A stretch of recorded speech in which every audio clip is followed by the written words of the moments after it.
James, crazy second half. Can you sum up what on earth happened in that 7 minutes after being 1-0 down? Well, yeah, we went behind, and a credit to us because there was times last year when we'd go behind, and I think that's something that we've really improved on, is that when we do go behind, we stay calm. We say before, if we go behind, that happens, it's football.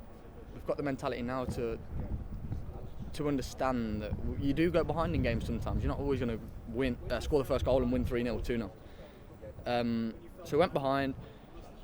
Credit to the gaffer, we changed the system. I don't know if you noticed, but we went to a little diamond, so it was a lot narrower and a lot of more central type players on the pitch, with Barnsley going up front with Ards, and it just changed the dynamic of the game for us. We were able to get out more on the transition, because at times in the first half, especially talking from a personal point of view, it's hard to, when we get the ball on the transition, I look up and it's just Ards, and it's tough because Liverpool pin you in. You have to defend for long periods, and this is probably easier to give it away because you've got one man to hit, and if he comes short and I go long, then we're back in the same position of having to defend again. But we got more numbers in the central areas of the pitch and killed them on the transition. So it's a crazy 7 minutes, especially with the VAR and it being a goal, not a goal, penalty, no penalty. But they're the swings of Premier League football these days, and I thought we dealt with it brilliantly and come away with a very deserved 3 points. And it was your goal in the end. Yeah.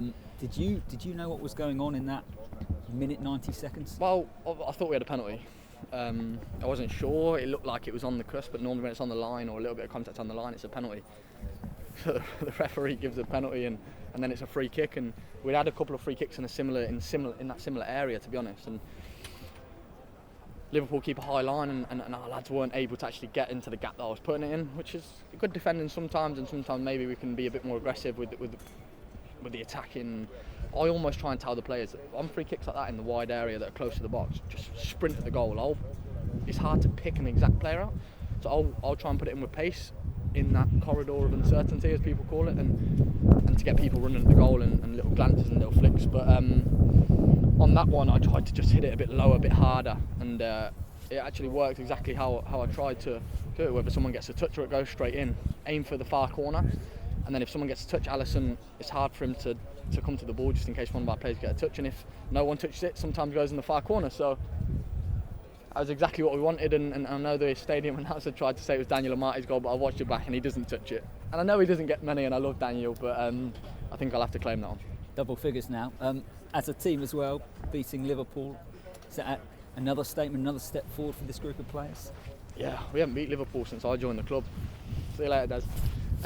We haven't beat Liverpool since I joined the club. That was the 6th game today, so 5 games and 4 losses. And we've been brilliant against the big so-called Big Six this year.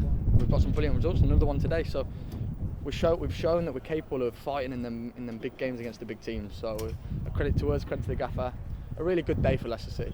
And just finally, the gap to Liverpool now has grown, of course. Last season you couldn't quite get over the line for top 4, but I know you mentioned before you sat down at the start of this season. Yep. You're now in the position going into the final third of the season, really, to make that next step. Yep. And we look solid. We look like a team that has improved on the heartache of last year, and it's tough to finish in the top 4. It's as simple as that. It's Champions League places in the best league in the world, but we're giving it a good shot, and we're still in the Europa League in a good position. We're in the quarterfinals of the FA Cup, so we're doing something right at the minute, and we'll continue to do that. And we want to finish as high in the league as possible and get as far as we can in cup competitions, and that's our mentality. We go into every game trying to win, and we always give our all for the team. Every player does that, and I know working with these players and the staff every day that so much goes into the preparation for these games, you wouldn't believe it. So credit to the whole club today, a fantastic day, and finally beat Liverpool.